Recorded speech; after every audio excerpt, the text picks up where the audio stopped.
Bien-aimé de Dieu, shalom, shalom, islam sobuzali. Tikete Nzambe apambola bino, Nzambe wana mobate malamu azala na bino pe asuna bino. Bien-aimé, na ye lisusu lelo na exhortation. Ça fait vraiment le temps pour mon anga lisusu te. C'est qu'il y a un problème de santé. Mais comme notre Dieu est fidèle, avec le battre là, tout ça n'a pas moi, il y a tout ça pour combattre, pour prendre sango malade. Bien aimé, na memelio sango kitoko lelo, oyo ekosunga yo oyo nanu oyamba Yesu Masia te na bomo na yo, pe yo oyo posi oyamba Yesu Masia. Lelo tokolobela les avantages de recevoir Jésus-Christ dans sa vie, étant son sauveur et Seigneur, ou comme son sauveur et Seigneur personnel. Bien-aimé, eza na ba avantage ebele na mutu oyo ayambi Yesu Masia na bomoi na ye, ke Yesu Masia azala mokonzi pe mobikisi na ye. Bien-aimé, omoni awa na se na moi ana mokili, Bible ezakoma na biso que il est réservé aux hommes de mourir une seule fois, et après quoi vient le jugement. Liwa ana mokili totalaka liwa na 3 étapes. Eza na mutu musa azotambola yo kanisi ke aza na bomoi zokasa kufana. Tobenga yango mort spirituelle. Mort spirituelle akisini. C'est-à-dire mutu aza séparé na Nzambe. Soko tangi yango na Romains 3, 23, Bible les autres bakuna lobi, car tous ont péché et sont privés de la gloire de Dieu. Tango mutu aza kosumuka, tango mutu aza vivre na masumu, azaka privé na gloire à Nzambe. Mutu aza privé na gloire à Nzambe, aza na bomoi. Bomoi oto zo bezali bomoi spirituel. C'est-à-dire sur le plan physique, azo tambola na ye, mais sur le plan spirituel, aza ya kukufa. Wana okomona yango na Romains 3, 23. Mais ce qui est plus loin, na Hébreux 9, 27, et comme il est réservé aux hommes de mourir une seule fois, après quoi vient le jugement. Wana tokoti ce qu'on a mort physique, c'est-à-dire sur la terre, mutu nyoso kukufa. Ana sena moki, mutu nyoso kukufa. Et liwa après la mort, ana sena moki. Bible dit, il est réservé aux hommes de mourir une seule fois. Après quoi vient le jugement. Bien aimé, c'est-à-dire, ana sena moki, mutu nyoso kukufa. Bible là que après la mort, il y a un peu de temps et que c'est un jugement. Mais bien aimé, il faut que après la mort, il y a un et que ça soit une seconde mort. Tu peux développer dans l'exhortation de psychologie. La seconde mort, donc, tant que tu as un jugement, et que tu as un jugement, puis que tu as sauvé sans passer par le jugement. Après le jugement, on a des déterminés. Nani akokende na lola, et nani akokende na l'ifé. Bien aimé. Tu viens là, second mort. C'est-à-dire, il y a encore la 3e étape de la loi. Première étape, tu le mort spirituelle. Total yango na Romains 3, 23, c'est-à-dire muto aza na Nzambe te aza déjà kufa. Deuxième étape, yango tomoni yango na Hébreux 9, 27. Babi, et comme il est réservé aux hommes de mourir une seule fois. Troisième étape, oyo na kopé ça nous fait passage puisque ils ont la carte il y a exhortation to kolobela pe yango. Autre on avait ce nom il y a second mort. Bien aimé, tant que vous pouvez passer l'éternité dans le wapi, opposé à la wapi. Bien aimé, enfer existe, tant que ça et le paradis aussi existe. Si vous allez dans Jean 14, Jésus-Christ a dit, alors, na keko bongisela bino esika abi na ndako ya tata bifande ezali mingi na keko bongisela bino esika, c'est-à-dire akeko bongisa paradis.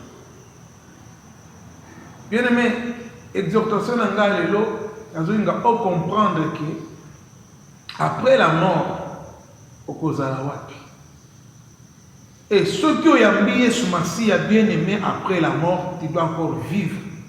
Pour vivre dans l'éternité. Il y a un premier point d'avis, il y a avantage. Il y a quoi Yesu Masiya, la vie éternelle. La vie éternelle. Comme notre Dieu vit éternellement, ce que pour Yesu Masiya, toi aussi tu vivras éternellement. Bien aimé, il y a aucun avantage. Pour vivre éternellement dans le paradis et dans la paix avec Jésus-Christ. La vie éternelle en Jésus-Christ. Dans Romains 6, 23, Bible dit, le salaire du péché, c'est la mort.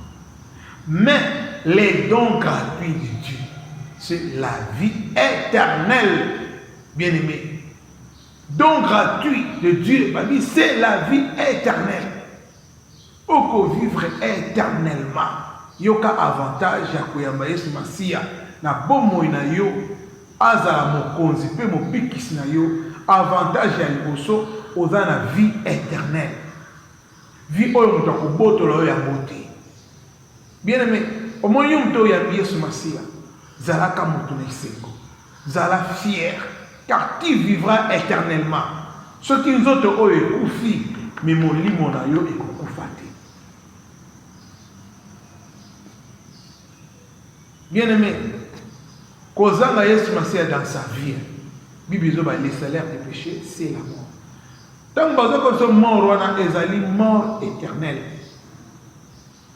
Mort éternelle dans l'enfer. Nous avons sauté. Tant que nous sommes morts, ezali mort éternelle dans l'enfer. Mais nous avons kolobela ko kumisa enfer. Lingana ngena bisoba ke. Yo ya Yesu Masiya, to yo oyo oyamba Yesu Masiya dans ta vie. Zala mutune isengo. Car ozana avantage ebele et avantage ya liboso ezali oyo tolobi la vie éternelle. Ozana bomo ina seko kat na yo. Et ce côté là muzamba kiela ki atana Ève. Akela ki ba vivre éternellement. Péché n'est qu'au seul que Zamba telle habité te kotika muto ta vivre éternellement. Péché n'est qu'au seul que Zamba réduire le nombre de biso à na sera. Mais en Jésus-Christ, Zamba est qu'au zong c'est la biso bon moyoana. O ba bengi bon moyna seko. Oh bien-aimé, yona no ya Yesu Masiya te. Bisiko zali ozole Satan pamba. Bien-aimé, yona no ya Yesu Masiya te. Ozole Satan o ta pamba na moki oyo. Oui bien, notre adversaire a pu repérer ça ba bomengo éphémère, ba gloire moko o ikole karango, okodondo na sina mokilo, mais okosuka na vie na yo na enfer. Mais notre Jésus a repéré ça bomengo o na mokilo o Bible le bien, la bénédiction de l'Éternel, c'est la bénédiction de l'Éternel qui enrichit et ne la fait suivre d'aucun chagrin. Aucune bénédiction à Jésus. À côté de cette bénédiction, pour l'autre, vous avez un chagrin. Ah, on a mort. Et dans l'au-delà, Bible le dit, on cause la vie éternelle. Bien aimé, l'avantage est élevé. Les autres qui te exhorté au juste pour ne pas ce qui yo recevoir Jésus-Christ. La bonne moyen le col à mon construit mon bikis. Puis il y en a pour recevoir Jésus-Christ, il n'y a pas pour recevoir Jésus-Christ. La bonne moyen azala mon construit mon bikis na yo, avantage est élevé pour na yo. Premier avantage to va dire en gros, ils allaient vie éternelle en Jésus-Christ. Bisiko zali au sein de la naga yo yo ona no yami Jésus-Christ. oza korepete makambo oyo na oza koloba olobi mokonzi Yesu, mokonzi Yesu, na ye liboso na yo na reconnaître mabe na nga, nasali mabe mingi na se na mokili oyo, napusani liboso na yo, nayoki liloba na yo, yo nde opesaka bomoi na seko, nasengi olimbisa ngai, limbisa ngai Yesu Masiya, e nasengi ete okota kati na motema na nga, nandimi koyamba yo na motema na nga, ozala mokonzi mpe mobikisi na nga, oumela kati na bomoi na ngai, yo nde otambusa ngai, mpe molimo na yo akambaka nga butu moi, nazonga nsima te, me natelema kosanjola yo po ete nazwa bomoi na seko. Amen. Nzambe apambola baoyo nyonso balandi biso, yo oyo oyambi Yesu Masiya, tika ete Nzambe abatela yo, asunga yo, soki oza na esika osambelaka te, tala nzinga église oyo ezali ya malamu, kende kokota. Nzambe aoriente na église ya malamu. À la prochaine.